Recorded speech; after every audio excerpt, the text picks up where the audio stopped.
Երկրորդը ռեպրեսիաներ, որոնք սպասելի են։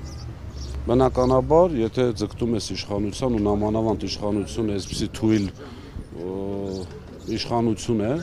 որ ականատես ենք եղել բոլորս, ինչ անեմ։ Հա։ Այսպիսի թույլ իշխանությունը բնականաբար պետք է դիմեն այդ միջոցների, բայց ամենայն դեպս կարծում եմ ժողովրդի համար այդ փուչիկը պայթեց, որ իրենք ժողովրդի կողմից վստահություն ունեցող իշխանություն են այս բային։ Իսկ իմացեցին չէ հայտնի Բերման ենթարկվածների մասին, ինչ տեղեկություններ ունեք, ասում է Արտաշատի գրասենյակի մեր համակիրներն են, մեր անգամ կին տեխնացու կա, մեր ցուցակում գտնվող կին տեխնացու կա, իրենց մեջ նորից թիրախավորում են կանանց, նորից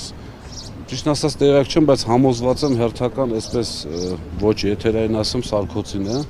Հիմա հայտարարությունը կտարածենք, տեսնենք, ինչպես տեսակ Բացարձակ տեղեկություն չունեք, հնարավոր 15 հոգու բերման ենթարկել ու որևիցե կասկած չունենաք ինչի համար։ Դե հենց տեղեկություն ունենայի, Փայլակ ջան, կնշանակեր համագործակցում եմ իրենց հետ։ Հիմա 15 հոգու եկել են, խուզարկություն արել են, բերել են այստեղ։ Խուզարկություն են արել, ինչ են հայտնաբերել, ձեզ ոչ մի բան հայտնի չէ։ Չէ, անկեղծ ասած ինձ անձամբ հայտնի չէ, որովհետև տարածքային հեռու գրասենյակը չեմ կարող ամբողջովին տեղյակ լինել։ Այս պայդրությամբ մենակ Արտաշատից եմ տեղյակ, բայց նաև շատ ինֆորմացիաներ ունեմ, որ ներքին կարգով հրավիրում են մարդկանց տարբեր կառույցներ պետական, իրավապահ խոսում են հետները, հորդորում են, չգիտեմ եւ այլն, որոնք ոչ օֆիցիալ տարբերակով են, ու ռեպրեսիաներ են ամեն դեպքում, էլի։ Հնարավոր է նույն կասկածանքով է, որ բարեգործության մասին օրենք է խախտվել եւ լուրերի, այո, նույն կասկածանքն է, որը ինչպես տեսակ երկու տարբեր դատարաններ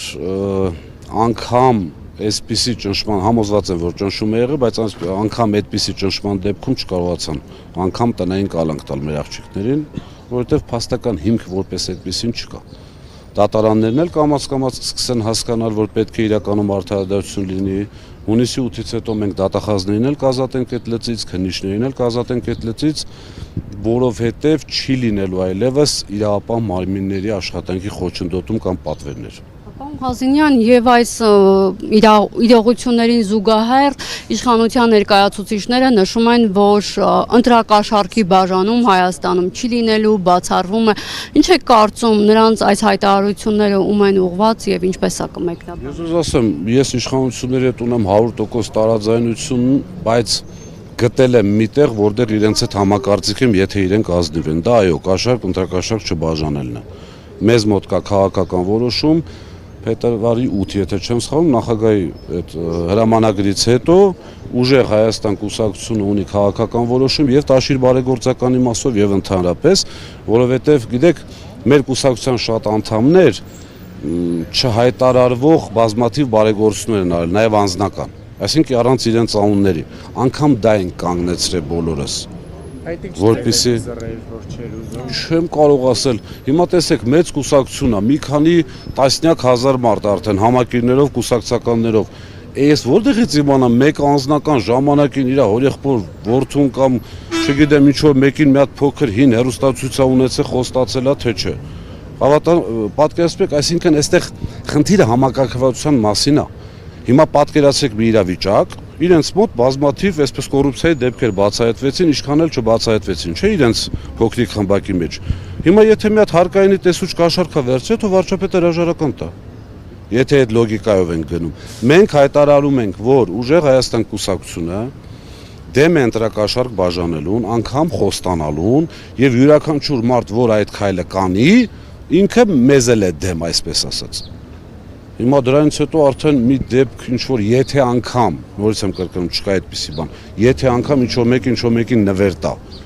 ինչ անենք, ծնունդների չգնանք, մեր բարեկամների հետ հարազատություն չանենք, որն է դրա տարբերակը։ Եվ ամենակարևորը իրենք պետական բյուջեին ընտրակաշառք են բաժանում,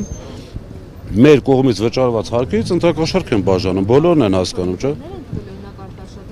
Ես որպես օրինակներ ասեցի, վերջին հաշվով կյանքը շարունակվում է, մարդիկ ապրում են։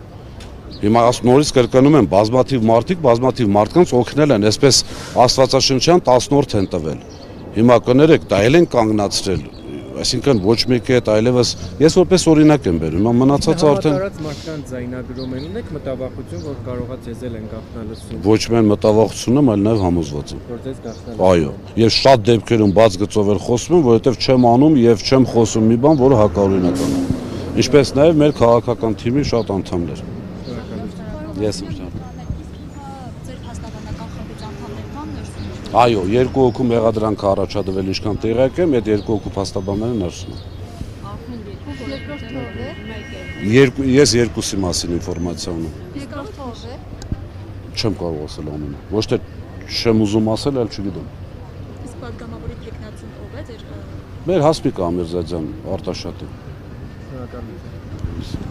Այսօր մի հարգելի հետևորդներ, մենք զրուցում ենք ուժեղ Հայաստան կուսակցության անդամ Դավիթ Ղազենյանի հետ, նա տեղեկացրեց, որ իր ունեցած տեղեկություններով այս պահին ուժեղ Հայաստան կուսակցության երկու անդամի են մեղադրանք առաջադրել, արդեն առաջինի դեպքում նրա փաստաբանը տեղեկացրել էր, որ բարեգործական